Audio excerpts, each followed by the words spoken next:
Love जिहाद का अध्यादेश वापस लो। तो जैसे कि आप देख रहे हैं बहुत सारी विमेंस यहाँ पे इकट्ठित हुई हैं जंतर मंतर के पास में।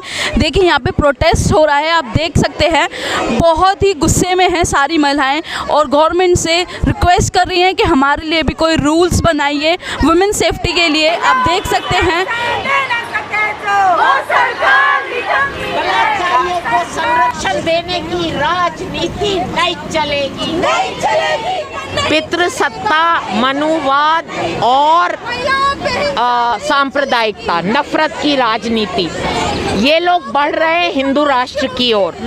इनको मुसलमानों पे वार करना है, मुसलमानों से नफरत फैलाना है, हिंदू लड़कियों के और जनरली लड़कियों के चयन के अधिकार पे, राइट टू चॉइस पर हमला करना है। इसलिए ये लव जिहाद ला रहे हैं। कानून में लव जिहाद नाम का कोई टर्म नहीं है। ये ज़रूर चैलेंज होगा और अगर सुप्रीम कोर्ट न्यायपालिका है, न्याय का पालन करने वाली संस्था है, तो इस जनवादी हिंदुस्तान में इतने गैर जनवादी, कम्युनल और पितृसत्तात्मक अध्यादेशों और कानूनों को रद्द करेगा।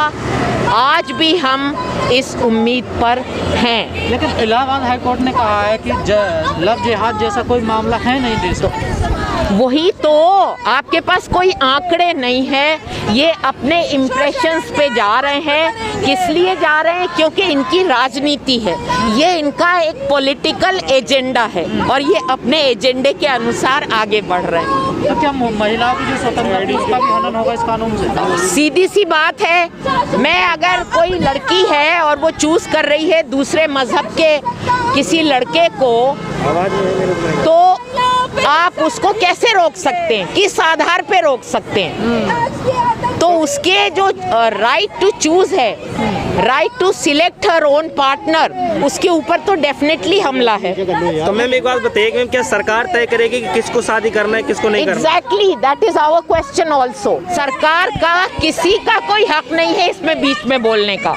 लेकिन सरकार का कहना है कि हम लव के खिलाफ नहीं है। अगर कोई प्यार करके शादी कर रहा है तो हम उसके खिलाफ नहीं, अगर कोई धोखा देता है हम उसके खिलाफ कानून। देखो, धोखा देता है तो उसमें किसी धर्म का फिर सवाल नहीं रहता ना। धोखा अगर कोई भी दे रहा है उसके लिए तो ऑलरेडी कानून है, उसके लिए ऑलरेडी कानून है। आपको लव जिहाद नाम से कानून बनाकर सिर्फ मुसलमान लड़कों को प्रताड़ित करना, मुसलमानों के खिलाफ खौफ पैदा करना और नफरत को इतना डीप कर देना कि सोसाइटी में विभाजन इतना बढ़ जाए कि एक साथ रहना मुश्किल हो जाए।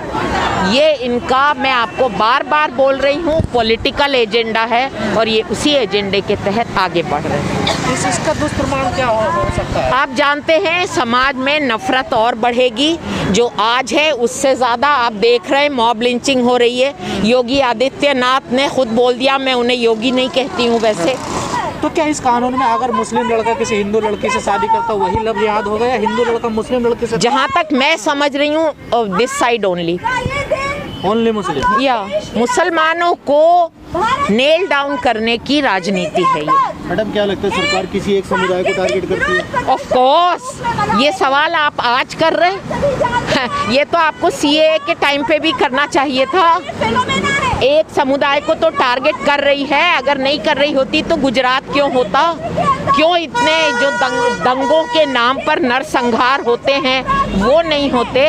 तो मैम बीजेपी किसको समुदाय कर रही है? बीजेपी मुसलमानों को नेल डाउन कर रही है, मुसलमानों को अलग थलग कर रही है, मुसलमानों पर उनका पूरा हमला है। लेकिन सीधी सी बात है। कई मुस्लिम नेता तो इसके समर्थन में है ना इस बिल के? अरे वो तो होते ही हैं, मुसलमान कुछ तो ऐसे होंगे ना जो सपोर्ट कर देंगे। मैडम क्या लगता है इस पूरे मामले में बीजेपी सरकार और आरएसएस की सांठगांठ है? बिल्कुल सांठगांठ नहीं, बीजेपी तो आरएसएस ही का एक पॉलिटिकल विंग है। तो ये तो आरएसएस का अपना एजेंडा है हिंदू राष्ट्र की तरफ आगे बढ़ने का। लेकिन मोहन भागवत मैम ये कह रहे हैं कि हमारा इससे कोई लेना देना नहीं। अरे वो तो ऐसे ही बोलेंगे, वो तो अपने आप को पहले कहते थे हम कल्चरल ऑर्गेनाइजेशन है। आप देख लो क्या है, उनके बोले बगैर एक पत्ता नहीं हिलता। अब उनको बल्लभगढ़ जैसी जब घटनाएं होती हैं तब तो बिल्कुल हम उसकी भी निंदा करते हैं, हम हम उसकी भी निंदा करते हैं। नहीं, ऐसी घटनाओं को देख के तो लगता है कि कानून होना चाहिए। अगर ऐसी घटना हुई है किसी के साथ तो कानून तो ऑलरेडी है उसके साथ डील करने के लिए,